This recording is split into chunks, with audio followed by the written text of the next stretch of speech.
The other day, I tried to get a dog. I thought I was going to get a dog. Well, first of all, I was going to get a spider. We were going to try to get a tarantula and put a tarantula on the desk, even though the studio is really good. We were going to get this guy, the Goliath bird-eating spider. It is the largest spider in the world. It grows to the size of a dinner plate. That's really what it looked like. Yeah, it's very large. And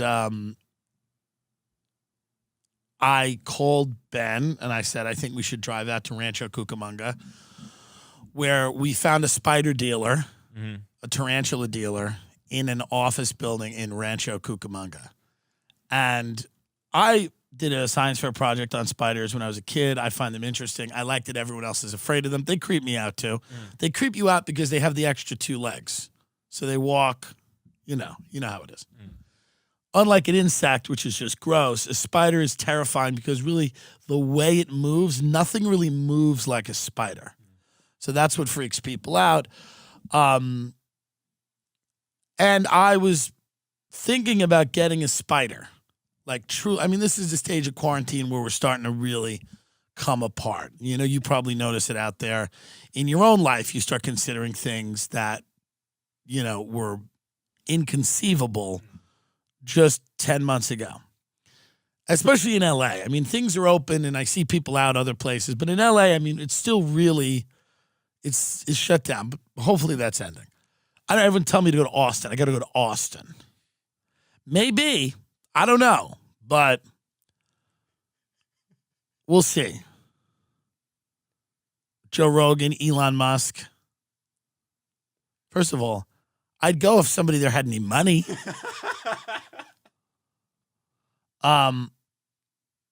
We sent Elon the Tesla rant that I did. Yeah, I emailed it. It's all in good fun. It's all in good fun. It's all in good fun. What did he tweet? He said something about comedy. What did he say? Legalize comedy. Legalize comedy, yeah. How about legalize buying me a house? Rogan gives Lex Friedman his watch. Lex Friedman could just make his own watch. Yeah. Why don't you give me something, Joe? You've given me a lot. It's true, but come on. Lex Friedman gets a watch from Rogan. How cool is that? Right on the show, Rogan turns around and this is a watch right here. Look at that. I was on Rogan's podcast yesterday and had on air one of the most special moments of my life. Joe took off his very favorite watch and gifted it to me. To have one of my heroes do that means more than I can put into words. I'm not worthy, but I'll work on. Give me $200 on air in front of everyone. Give me $200. I don't need your favorite watch. Give me $200. Let me use your Airbnb account. I'll pay. Just let me use your Airbnb account. We'll take care of it. So we drive to Rancho Cucamonga to the Spider Room, which let's give a shout out to the Spider Room. The Spider Room in Rancho Cucamonga. If you are looking for a spider, here it is.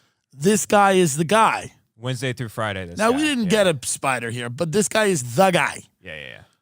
It had nothing to do with him. He was great, knowledgeable. All of the spiders look like they're well cared for. You walk in this office building, and then it's like a regular company. Yeah. I don't know what kind of company it is. It looks like an office where I used to sell mortgages, just like a small office. And then in one of the rooms, there's just 200 venomous spiders, and this guy rents it out. Your company's doing well when you have to sublet one of your conference rooms, not even a conference room, a small office to 200 venomous animals. But respect. So we go there and I go in there, and exotic animal people are odd. They just are. I used to go see an anaconda get fed at DJ's Reptiles in Hicksville, Long Island. They're odd, the exotic animal people, as you would imagine. They're just different.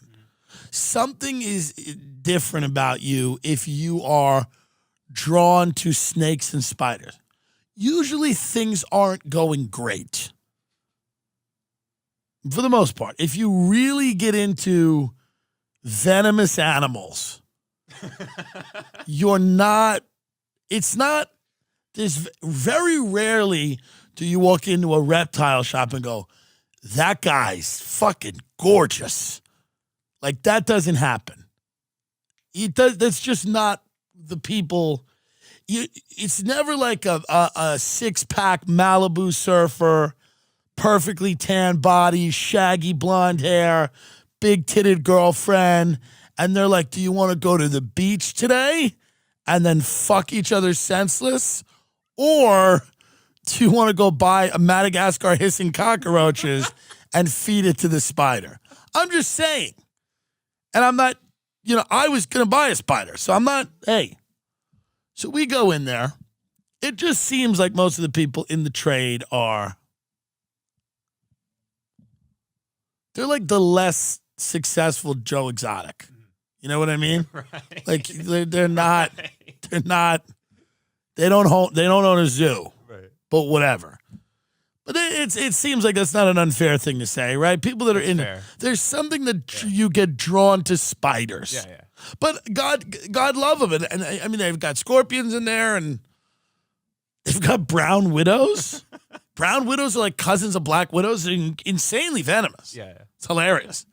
I said to the guy, I go like this, I go, you wouldn't have like Brazilian wandering spiders or something like that, which is like the most venomous spider in the world. And he goes, no. And I was like, whew.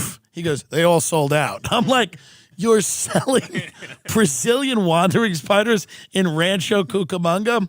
But God love the people that want to own the most venomous spider in the world. That's a fun crew. So I walked in there. I like to peek into these worlds, but I don't know that I don't want to be in it. I just want to peer into it, So me and Ben walked in. We almost got a Goliath. I have the photo on my phone of the spider we almost bought. If you go get my phone, yeah, we could put it up. I have the picture of the spider, and we almost bought this spider, and the guy tells us, he goes, listen, I got to be honest. He goes, before you take this thing home, I want to run through some housekeeping with you. I said, okay. He goes, it's going to flick microscopic hairs at you, which we know. This is the spider's defense mechanism. And he goes, they're going to get in your throat and your eyes. And he goes, they just got in my eyes and throat. And I said, for how long did that last? He goes, 9 days. I said, 9 days? 9 days. So it just flicks the microscopic hairs that get in your throat, your eyes. It could be a real problem. Yeah. He also said the fangs are like 3/4 of an inch. They will pierce bone. This is very odd when you're about to buy something for $175. Yeah. And the thing that got me was he goes, you feed him one Madagascar hissing cockroach a week. Even the hairs and the bone piercing were getting to me, but they weren't. It was when he said, you got to get cockroaches, the big hissing cockroaches. And the idea of just driving around in my car with hissing cockroaches in the back, you've just made one purchase and become another type of person. Right.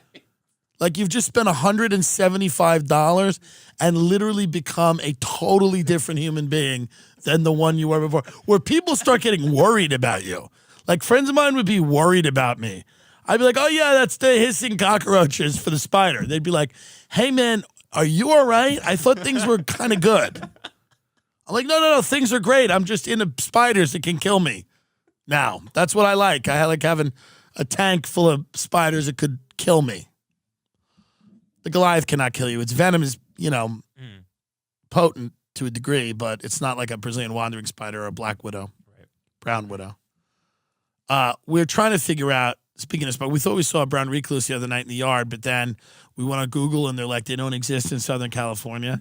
I was reading some forum and one guy is my favorite thing. My favorite thing is just watching anonymous fights sometimes. And a doctor, an entomologist, a specialist or whatever, or an invertebrate zoologist, whatever studies spiders. The guy goes, hey man, there's no brown recluses in Southern California. There's a Chilean recluse. There's just no brown recluses. And then one guy just right under it goes, hey, fuck you. I was bit in Woodland Hills. That just made me laugh so hard. Hey, fuck you. So we don't know if there are actually brown recluses here or not. I'm sure people will now chime in and be like, no, I was bit by, but people are also idiots and have no idea. Like I'm sure people go in and go, is this a brown recluse bite? And the doctor goes, that's a gunshot wound. You were shot. They're like, oh. If you need, go get a potato and put a Marlboro Light in its mouth and watch that and then press play on your phone.